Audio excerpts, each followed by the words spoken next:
In the stillness of evening, as the day fades into night, we return to an ancient story, a story of a young man far from home, living in a land not his own, carrying within him the memory of dreams that once seemed impossible and now feel further away than ever. This is the story of Joseph in Egypt, and tonight we will walk slowly through the years of his patience, his trials, and the quiet way that God's purposes unfold, even when we cannot see them. Let us rest in these words, allowing them to carry us gently towards sleep, as we witness how faithfulness endures through waiting, and how divine timing moves in its own unhurried rhythm. Joseph stood in the house of Potiphar, an Egyptian official who served in Pharaoh's court. The transition from favored son to slave had been swift and brutal. One day, Joseph had worn a coat of many colors in the hill country of Canaan. The next, he was bound and traveling with strangers. And now, he served in the household of a man whose language and customs were foreign to everything he had known. Egypt was vast and ancient, a civilization that had already stood for over 1,000 years by the time Joseph arrived. The Great Pyramids were old even then, their stones weathered by centuries of sun and wind. The Nile River, that great source of life, flowed through the land from south to north, bringing water and fertility to the narrow ribbon of green that sustained millions of people. The cities of Egypt were dense and bustling. Temples rose high above the streets, their walls covered with carved hieroglyphs and painted images of gods and pharaohs. Markets overflowed with goods from across the known world. Grain from the Delta, gold from Nubia, cedar from Lebanon, spices from distant lands. For a young Hebrew shepherd, this world must have been overwhelming. Everything was different: the architecture, the clothing, the food, the very rhythm of daily life.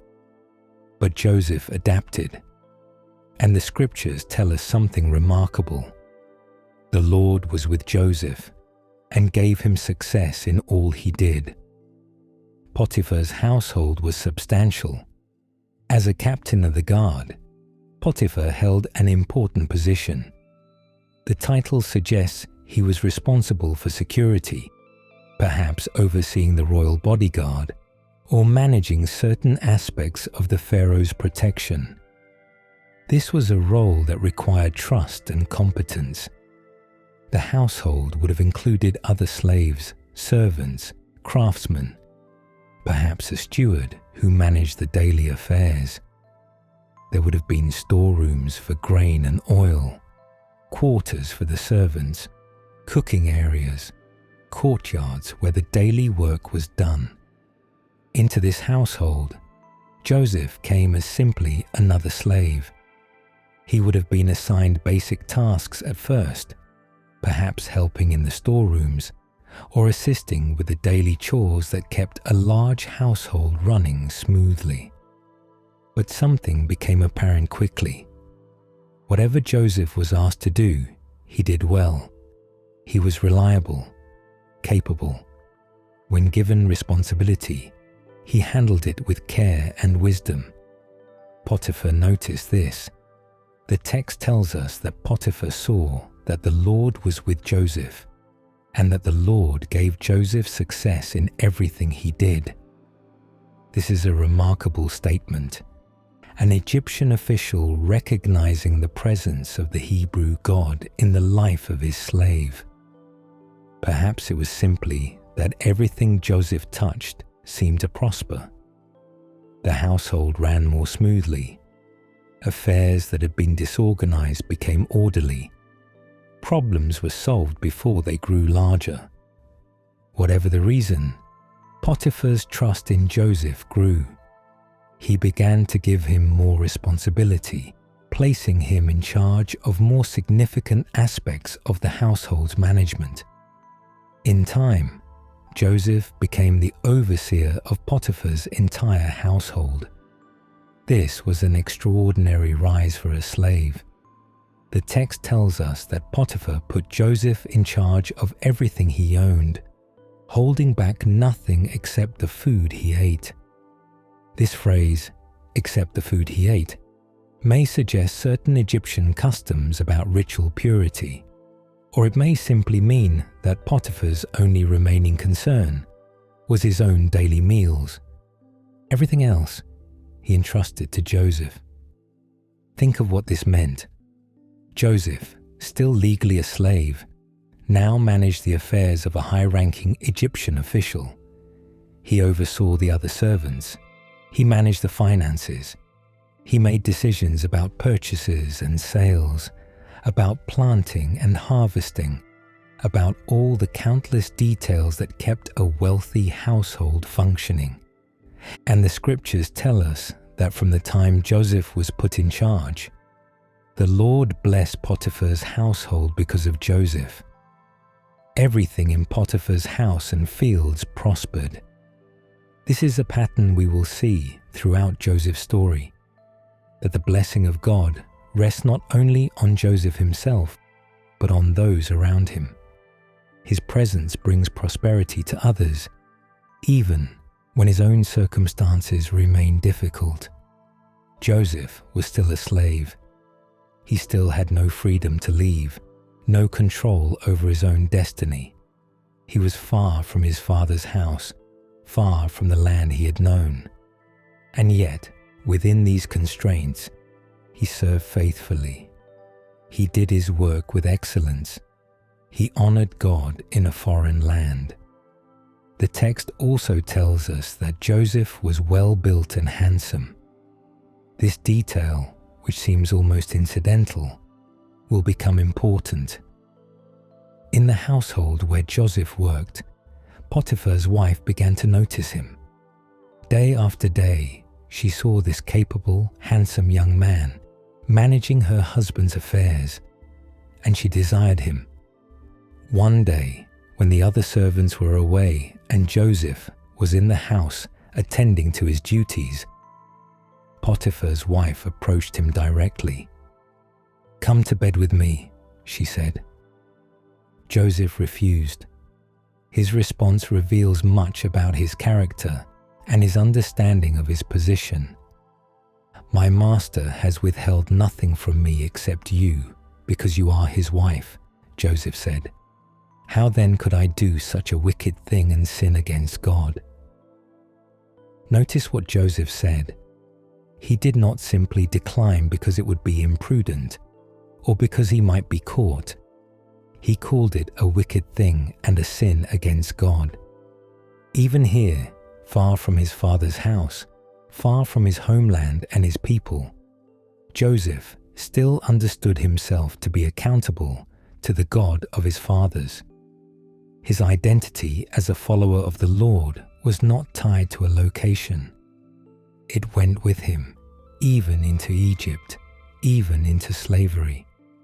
But Potiphar's wife did not accept this refusal.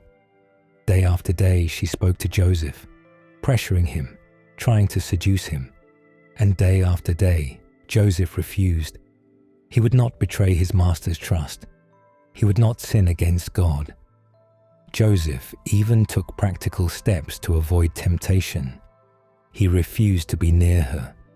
He avoided places where they might be alone together. In the ancient world, a slave had little power to resist the demands of those who owned them.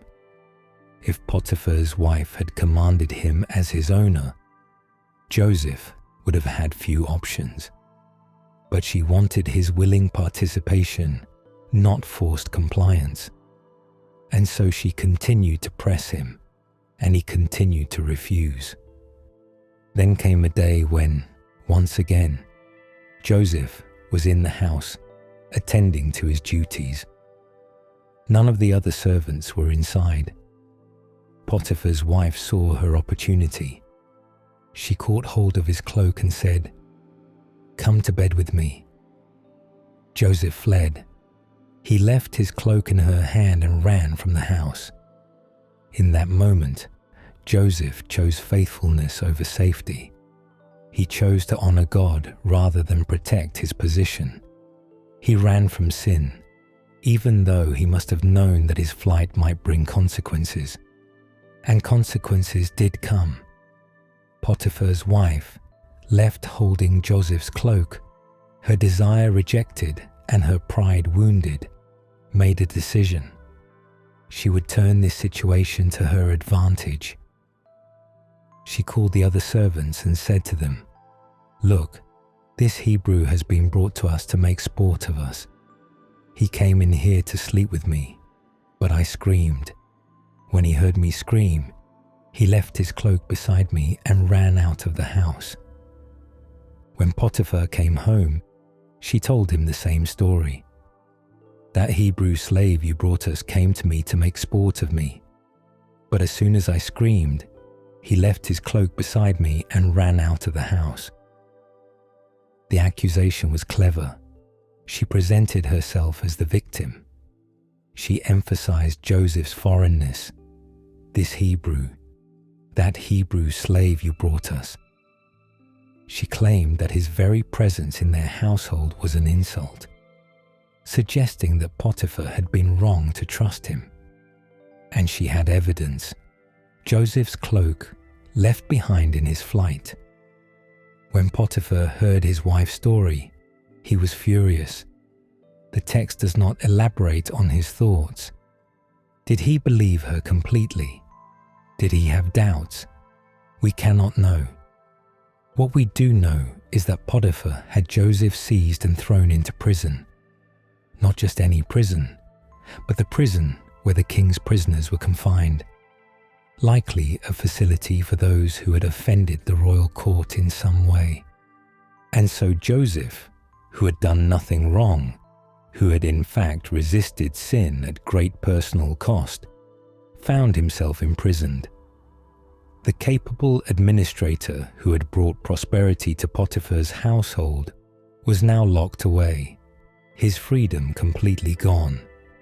If Joseph had been a slave before, he was now something even less, a prisoner, accused of a terrible crime, with no one to speak for him and no way to prove his innocence.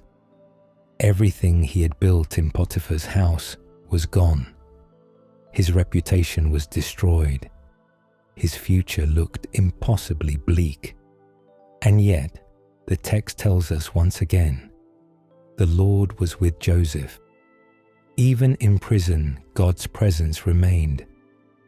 Let us pause here in our story and rest in this truth for a moment. Joseph's circumstances had gone from bad to worse. He'd been betrayed by his brothers, sold into slavery, and carried to a foreign land. Then, after years of faithful service, after rising to a position of trust and responsibility, he had been falsely accused and thrown into prison. Every earthly measure would suggest that Joseph's life was a tragedy. Every visible sign would indicate that his dreams, those visions of sheaves and stars bowing down, had been nothing but illusions. And yet, the scripture keeps repeating this simple statement: the Lord was with him. This is a mystery of faith, that God's presence is not dependent on our circumstances. That blessing can exist even in the midst of suffering. That purposes can be unfolding even when we see only darkness and closed doors. Joseph could not have known, sitting in that prison, what God was doing. He could not have seen the larger story that was being written. All he could do was remain faithful in the place where he found himself, trusting that God had not forgotten him. The prison where Joseph was held was likely a harsh place. Egyptian prisons of that era were not designed for rehabilitation or comfort. They were places of confinement, often dark and damp, where prisoners awaited the judgment of the authorities or simply remained indefinitely. But even here, Joseph's character shone through. The text tells us that the warden of the prison noticed Joseph and saw that the Lord was with him and gave him success in whatever he did. This is the same pattern we saw in Potiphar's house. Joseph's faithfulness and competence were evident, even in the worst circumstances. The blessing of God rested on him in a way that others could perceive. The warden began to trust Joseph. He put him in charge of the other prisoners and made him responsible for much of what was done in the prison. And once again, the text tells us that the warden paid no attention to anything under Joseph's care, because the Lord was with Joseph and gave him success in whatever he did. So Joseph, though still a prisoner, once again found himself in a position of responsibility. He managed the affairs of the prison, just as he had managed the affairs of Potiphar's household. He did his work faithfully, even though he remained unjustly confined. Time passed. Days became weeks. Weeks became months. Months became years. Joseph remained in prison, his youth slipping away, his dreams seeming more and more like distant memories. Then one day, 2 new prisoners arrived. They were men from Pharaoh's court, the chief cupbearer and the chief baker. These were not minor positions. In the royal court of Egypt, those who served Pharaoh directly held places of significant trust and privilege. The chief cupbearer was responsible for Pharaoh's wine. He would taste it before serving it to Pharaoh, ensuring it was not poisoned. This required complete trust, as this person had daily access to the king and could easily cause harm if they chose. The chief baker prepared Pharaoh's food, another position requiring great trust. Both men had somehow offended Pharaoh, and they had been imprisoned while their cases were being investigated. They were placed under Joseph's care. Time passed. The 2 officials remained in custody, and Joseph attended to them each day, seeing to their needs as he did for the other prisoners. One morning, Joseph came to them and noticed that both men looked troubled. Their faces were downcast, their manner disturbed. "Why do you look so sad today?" Joseph asked. They answered him, "We both had dreams, but there is no one to interpret them." Dreams were taken seriously in the ancient world, especially in Egypt. The Egyptians believed that dreams could carry messages from the gods, warnings about the future, or insights into hidden truths. Professional dream interpreters practiced their craft in the temples and at the royal court. But here in prison, these 2 men had no access to such interpreters. They were troubled by their dreams, but had no way to understand what they might mean. Joseph's response is telling. "Do not interpretations belong to God?" he said. "Tell me your dreams." Even after all his suffering, Joseph still attributed wisdom and understanding to God. He did not claim to have special powers of his own. He simply acknowledged that God could reveal the meaning of dreams. The chief cupbearer spoke first. "In my dream, I saw a vine in front of me," he said. "On the vine were 3 branches. As soon as it budded, it blossomed, and its clusters ripened into grapes.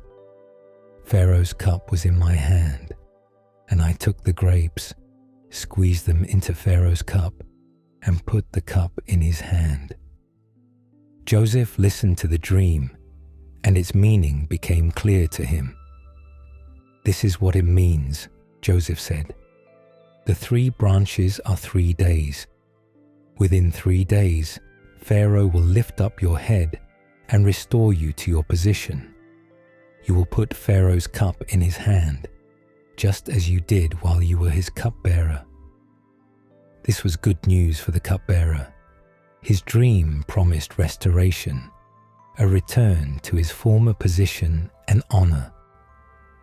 Joseph, seeing an opportunity, made a request. "When all goes well with you, remember me and show me kindness. Mention me to Pharaoh and get me out of this prison. I was forcibly carried off from the land of the Hebrews, and even here I have done nothing to deserve being put in a dungeon." The request was gentle but clear. Joseph asked only for justice, to be remembered, to have his case brought before Pharaoh, to be released from unjust imprisonment. The chief baker, seeing that the cupbearer's dream had received a favorable interpretation, decided to tell his dream as well. "I too had a dream," he said. "On my head were 3 baskets of bread. In the top basket were all kinds of baked goods for Pharaoh, but the birds were eating them out of the basket on my head." Joseph listened, and the meaning of this dream was also clear, though the message was far darker. "This is what it means," Joseph said. "The 3 baskets are 3 days. Within 3 days, Pharaoh will lift off your head and impale your body on a pole, and the birds will eat away your flesh." This was a death sentence. The baker's dream foretold not restoration, but execution. Joseph did not soften the message or try to make it more palatable. He spoke the truth as it had been revealed to him, whether the news was good or bad. 3 days passed, and on the 3rd day, which happened to be Pharaoh's birthday, the king gave a feast for all his officials. During this celebration, he dealt with the cases of the 2 imprisoned officials, just as their dreams had predicted. The chief cupbearer was restored to his position. He once again stood in Pharaoh's presence, preparing the royal wine, holding a place of honor and trust. The chief baker was impaled, exactly as Joseph had interpreted. His body was displayed as a warning, and the birds came and ate his flesh. Everything happened just as Joseph had said. The dreams had been true prophecies, and Joseph's interpretations had been accurate. But the chief cupbearer, restored to his position and busy with his duties, forgot about Joseph. The man who had interpreted his dream, who had asked only to be remembered, was not mentioned to Pharaoh. The cupbearer returned to his comfortable life at court and left Joseph languishing in prison. 2 more years passed. 2 full years, the text tells us specifically. 730 days of continued imprisonment. 730 mornings of waking in that place. 730 nights of sleeping on hard stone.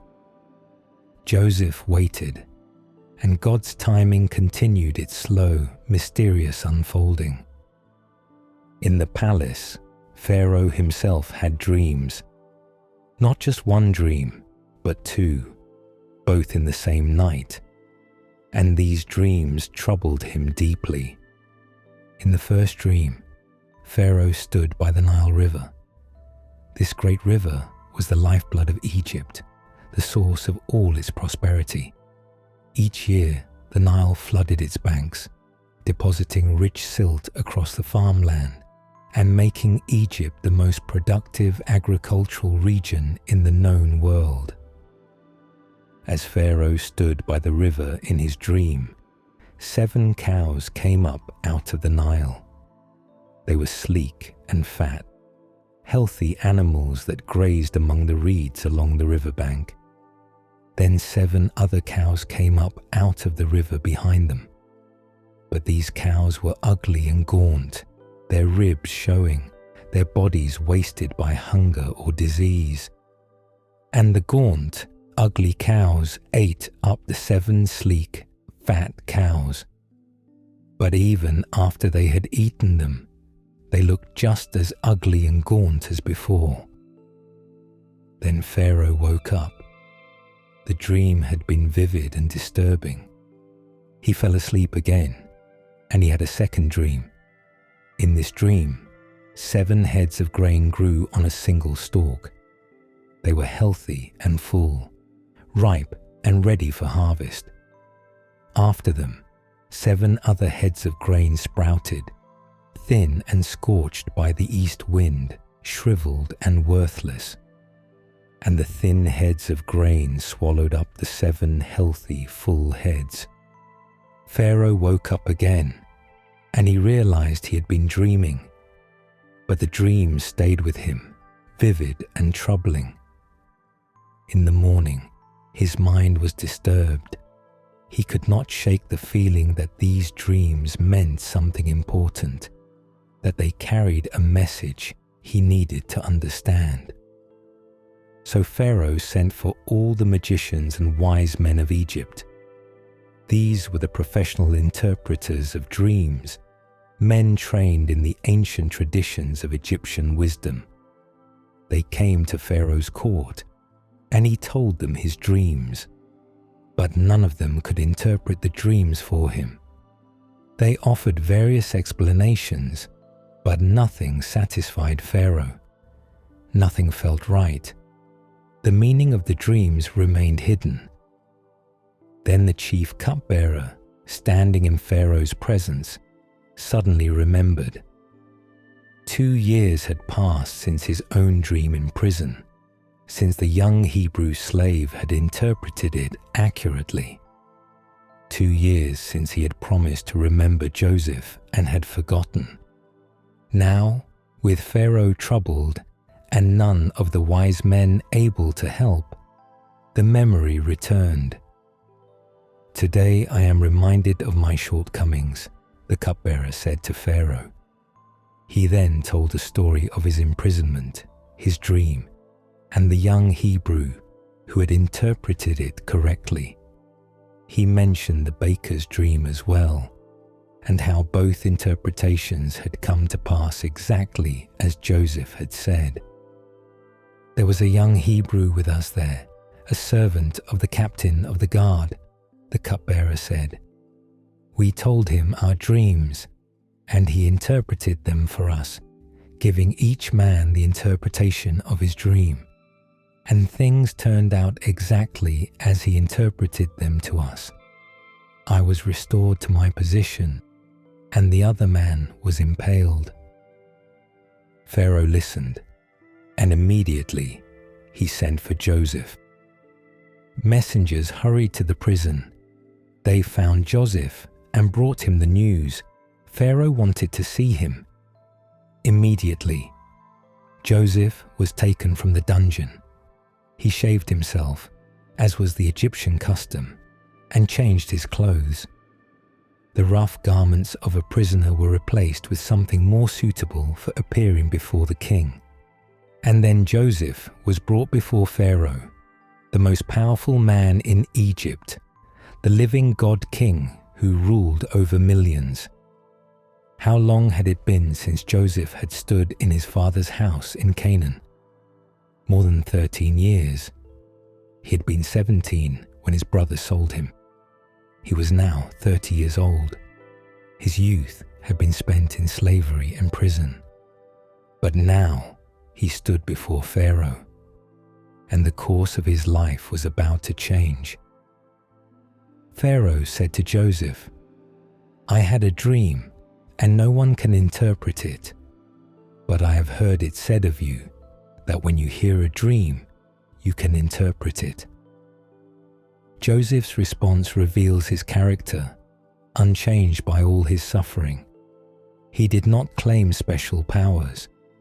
He did not try to elevate himself or secure his position through pretense. "I cannot do it," Joseph replied, "but God will give Pharaoh the answer he desires."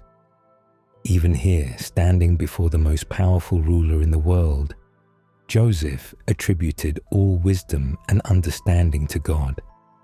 He presented himself as simply a servant, a channel through which God might speak. Then Pharaoh told Joseph his dreams, the cows by the Nile, fat and gaunt, and the heads of grain, full and scorched. Joseph listened, and as he listened, the meaning of the dreams became clear to him. God revealed to Joseph what was about to happen in Egypt, and Joseph understood. "The two dreams are one and the same," Joseph said to Pharaoh. God has revealed to Pharaoh what he is about to do. The 7 good cows and the 7 good heads of grain represented 7 years. The 7 gaunt cows and the 7 scorched heads of grain also represented 7 years. 7 years of great abundance are coming throughout the land of Egypt, Joseph explained, but 7 years of famine will follow them. Then all the abundance in Egypt will be forgotten, and the famine will ravage the land. The abundance in the land will not be remembered, because the famine that follows it will be so severe. The reason the dream was given to Pharaoh in 2 forms, Joseph said, was because the matter had been firmly decided by God, and God would do it soon. This was not speculation or general wisdom. This was prophetic knowledge, a glimpse into the immediate future. Within a few years, the prediction would begin to unfold. But Joseph did not stop with the interpretation. He also offered counsel. "Let Pharaoh look for a discerning and wise man, and put him in charge of the land of Egypt," Joseph said. "Let Pharaoh appoint commissioners over the land to take 1/5 of the harvest of Egypt during the 7 years of abundance. They should collect all the food of these good years that are coming and store up the grain under the authority of Pharaoh, to be kept in the cities for food. This food should be held in reserve for the country, to be used during the 7 years of famine that will come upon Egypt, so that the country may not be ruined by the famine." The plan was practical and wise. During the years of abundance, when harvests were plentiful and Egypt had more than enough, a portion should be systematically stored away. Then, when the famine came, there would be reserves to draw upon. The country could survive. The people would not starve. It was a plan that would require enormous organizational effort. Grain would need to be collected from across Egypt, transported to storage facilities, guarded and maintained over years. It would require careful record keeping, honest administration, and strong leadership.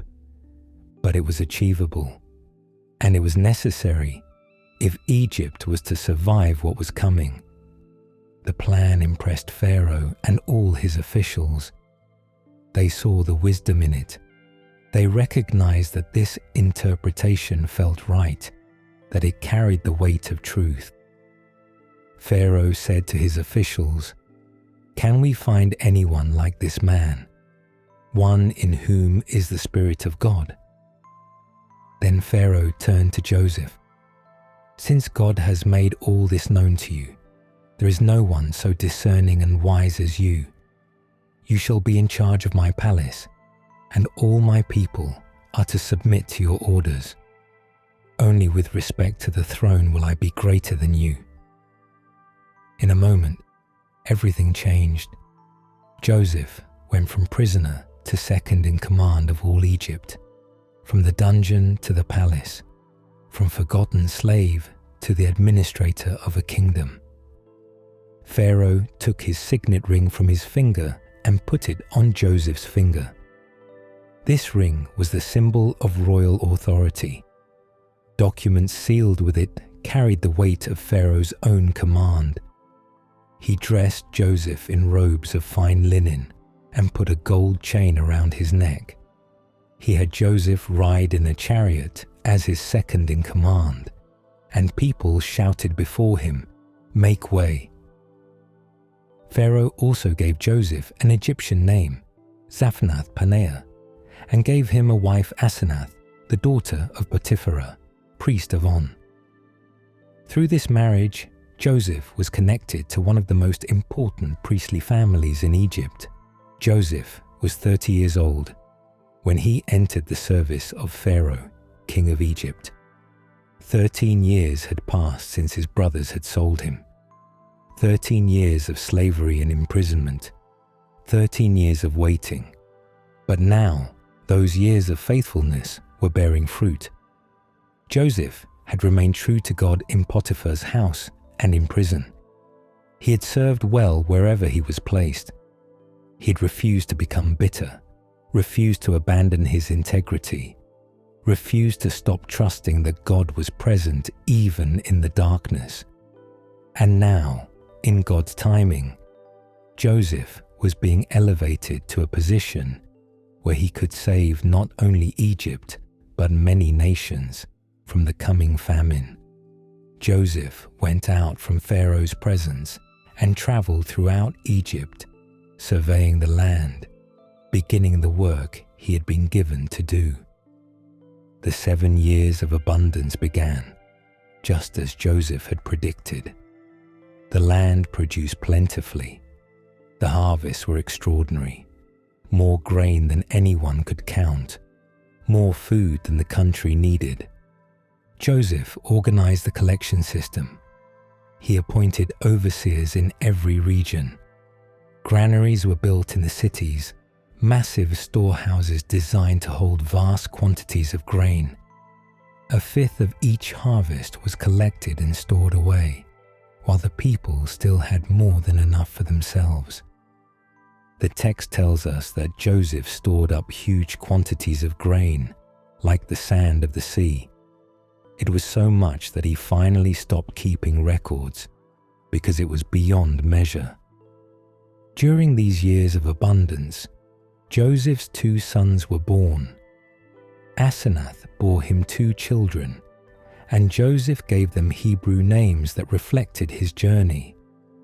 The firstborn he named Manasseh, saying, "God has made me forget all my trouble and all my father's household." The name meant causing to forget. It spoke of God's healing, of the way pain could be transformed, of moving forward even while carrying the past. The second son he named Ephraim, saying, "God has made me fruitful in the land of my suffering." The name meant double fruitfulness. It acknowledged that Joseph's life in Egypt, though it had begun in suffering, had become productive and blessed. The 7 years of abundance came to an end, just as Joseph had said they would. And then the 7 years of famine began. The famine was widespread, affecting not just Egypt, but all the surrounding lands.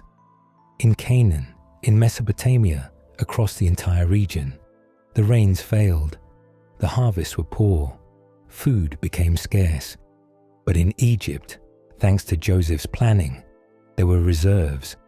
The granaries that had been filled during the abundant years now began to open. People came to buy grain, and there was enough. When the famine became severe throughout Egypt, the people cried to Pharaoh for food. Pharaoh told them, "Go to Joseph and do what he tells you." The famine spread over the whole country, and Joseph opened all the storehouses and sold grain to the Egyptians. The famine was severe in Egypt, but it was even worse in the surrounding lands, where no one had prepared. Soon, people from other countries began coming to Egypt to buy grain from Joseph, because the famine was severe everywhere. Among those who would eventually come seeking grain would be Joseph's own brothers, traveling from Canaan. But that part of the story lies ahead, beyond the scope of this night's telling. For now, we rest with Joseph in his new position. He has been faithful through slavery, false accusation, and imprisonment. He has waited through 13 years of hardship, and now, in God's timing, he has been elevated to save many lives. The dreams Joseph had as a young man, the sheaves bowing down, the stars and sun and moon bowing down, those dreams have not yet been fulfilled in their fullness, but the seeds of their fulfillment have been planted. Joseph is now in a position where his family will one day need his help, will one day come to him and bow before him, not knowing at first who he is. But that reunion, that moment of recognition and reconciliation, waits in the future. For now, Joseph simply does the work he has been given. He administers the grain reserves. He manages the crisis. He saves lives, one transaction at a time. In the quiet of this evening, as we reflect on Joseph's story, we see a pattern. We see that faithfulness in small things prepares us for responsibility in larger things. We see that integrity matters, even when no one is watching, even when we seem to be forgotten. We see that God's timing is not our timing. Joseph waited 13 years from the pit to the palace. 13 years of preparation, of character formation, of learning to trust when circumstances suggested he had been abandoned. But he had not been abandoned. The Lord was with him, in Potiphar's house, in prison, and now in Pharaoh's court. The presence of God had been constant, even when invisible. The purposes of God had been unfolding, even when imperceptible. Joseph's story reminds us that our lives may be part of a larger story that we cannot yet see, that our suffering may have meaning beyond what we can currently understand, that faithfulness in the present moment matters, even when the future is hidden from us. It reminds us that God can use even the cruel actions of others, the jealousy of Joseph's brothers, the false accusation of Potiphar's wife, to accomplish purposes of salvation and blessing. This is not to say that the cruelty was good, or that the suffering didn't matter. Joseph's pain was real. His years in prison were truly lost years in one sense, years he would never get back. But nothing was wasted. Everything was woven into a larger pattern. And in the end, what was meant for harm was used for good, to save many lives. As we prepare for sleep tonight, we let these truths settle into our hearts. We remember that we are not alone in our waiting. We are not forgotten in our difficulties. Like Joseph, we may be in situations we did not choose, facing circumstances that seem unjust. We may be waiting for promises that seem distant, for dreams that appear to have died. But the same God who was with Joseph is with us. The same God who had purposes unfolding in Joseph's life has purposes unfolding in ours. We may not see them yet. We may not understand them for years, or perhaps not in this lifetime. But we can trust that we are not forgotten, that our faithfulness matters, that nothing is wasted in God's economy. Joseph stood on the edge of the great reconciliation that would come when his brothers arrived in Egypt, hungry and desperate. He stood on the edge of reunion with his father, whom he had not seen in over 20 years. He stood on the edge of fulfilling the ancient promise that God had made to Abraham, that his descendants would become a great nation. But for now, Joseph simply did his work. He administered the grain. He served Pharaoh. He lived his life day by day, doing what was set before him, trusting in the God who had brought him through slavery and prison, and had now placed him where he was needed most.